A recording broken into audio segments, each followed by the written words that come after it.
एक साधा मेसेज येतो, गप्पा सुरू होतात, ओळख वाढते, विश्वास निर्माण होतो आणि नकळत एक नातं तयार होतं.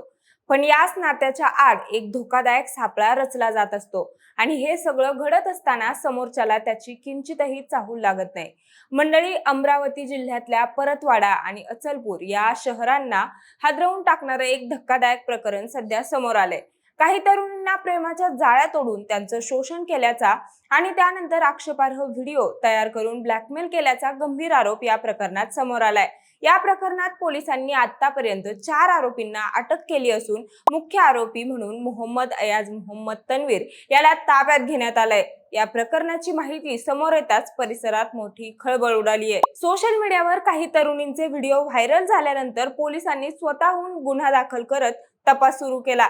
तपासादरम्यान आरोपींच्या मोबाईल्समधून अनेक व्हिडिओ सापडल्याची माहिती समोर येत आहे. म्हणूनच नेमकं हे प्रकरण काय आहे, आरोपी नेमकं मुलींना जाळ्यात कसं ओढत होता, या प्रकरणामागे खरंच मोठं रॅकेट कार्यरत आहे का, या सगळ्याच प्रश्नांची उत्तरं जाणून घेणार आहोत या व्हिडिओच्या माध्यमातून. नमस्कार, मी अपूर्वा आणि तुम्ही पाहताय विषयच भारी. मंडळी, या प्रकरणाचा तपास जसा जसा पुढे जाऊ लागला तशा तशा अनेक धक्कादायक गोष्टी एकामागून एक समोर येऊ लागल्या.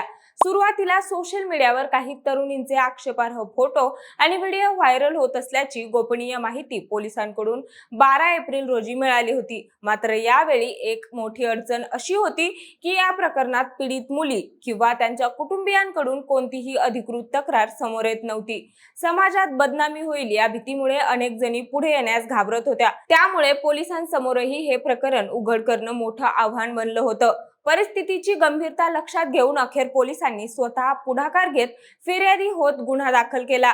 त्यानंतर तपासाची चक्र वेगाने फिरू लागली. याच दरम्यान भाजपचे खासदार अनिल बोंडे आणि आमदार प्रवीण तायडे यांनीही पोलिसांकडे धाव घेत या प्रकरणात तातडीने कारवाई करण्याची मागणी केली. यानंतर पोलिसांनी तात्काळ हालचाली सुरू करत मुख्य आरोपी अयान अहमद तन्वीर अहमद याला ताब्यात घेतलं आणि त्याला न्यायालयात हजर केलं. न्यायालयाने त्याला 21 एप्रिल पर्यंत पोलीस कोठडी सुनावली, ज्यामुळे पोलिसांना सखोल चौकशी करण्यासाठी वेळ मिळाला. प्राथमिक चौकशीत समोर आलेली माहिती अधिकच धक्कादायक होती. आरोपीने काही अल्पवयीन मुलीशी ओळख वाढवली, त्यांच्याशी मैत्री केली आणि हळूहळू जवळीक साधली. या ओळखीचा आणि विश्वासाचा फायदा घेत त्यांच्या नकळत किंवा फसवणूक करून काही फोटो आणि व्हिडिओ तयार केल्याचं समोर आलं. त्यानंतर हे आक्षेपार्ह साहित्य सोशल मीडियावर व्हायरल करण्यात आल्याची माहिती पुढे आली. या प्रकरणामुळे संबंधित मुलींना मोठा मानसिक त्रास सहन करावा लागला, तसेच त्यांच्या सामाजिक आयुष्यावरही त्याचा परिणाम झाल्याचं सांगितलं जात आहे. तपासादरम्यान पोलिसांनी आरोपींकडील मोबाईल जप्त केला. या मोबाईल मधील डिजिटल पुरावे तपासण्यासाठी सायबर तज्ञांची मदत घेण्यात आली.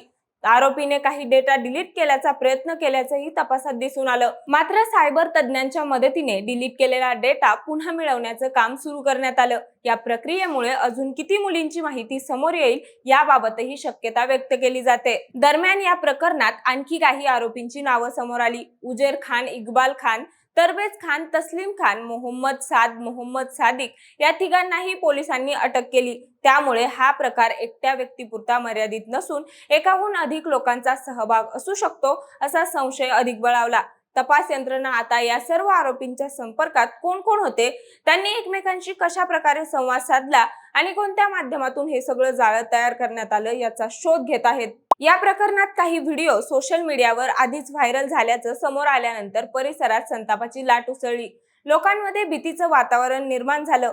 विशेषतः पालकांमध्ये मोठी चिंता निर्माण झाली की आपल्या मुली सुरक्षित आहेत का आणि सोशल मीडियावर कोणाशी संपर्क ठेवतात यावर आता अधिक लक्ष ठेवण्याची गरज आहे. दरम्यान या प्रकरणात राजकीय पातळीवरही मोठ्या हालचाली सुरू झाल्या. खासदार अनिल बोंडे यांनी या प्रकरणात मोठ्या प्रमाणावर मुलींचं शोषण झाल्याचा दावा करत तब्बल 180 मुलींचे सुमारे 350 आक्षेपार्ह व्हिडिओ तयार केल्याचा आरोप केला. या दाव्यानंतर या प्रकरणाची व्याप्ती किती मोठी असू शकते याची चर्चा सर्वत्र सुरू झाली. काही जणांनी या प्रकरणामागे मोठं रॅकेट कार्यरत असण्याची शक्यता व्यक्त केली. या सगळ्या पार्श्वभूमीवर पोलिसांनी नागरिकांना एक महत्त्वाचं आवाहन केलं. सोशल मीडियावर असे कोणतेही फोटो किंवा व्हिडिओ व्हायरल होत असतील तर ते पुढे पाठवू नका, असं स्पष्ट सांगण्यात आलं. कारण अशा गोष्टी शेअर केल्याने पीडित मुलींना आणखी मानसिक त्रास होऊ शकतो. तसेच पीडित मुली आणि त्यांच्या पालकांनी घाबरू नये, त्यांची ओळख पूर्णपणे गोपनीय ठेवली जाईल असं आश्वासनही पोलिसांकडून देण्यात आलंय. या प्रकरणात आणखी एक महत्त्वाची बाब समोर आली आहे, ती म्हणजे आरोपीच्या घरावर कारवाई होण्याची शक्यता.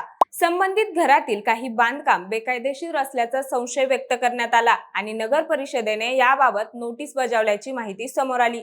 त्यामुळे त्या घरावर बुलडोझरद्वारे कारवाई होऊ शकते अशी चर्चा परिसरात सुरू झाली. या पार्श्वभूमीवर आरोपीच्या घराजवळ मोठ्या प्रमाणावर पोलीस बंदोबस्त ठेवण्यात आला, जेणेकरून कोणताही अनुचित प्रकार घडू नये.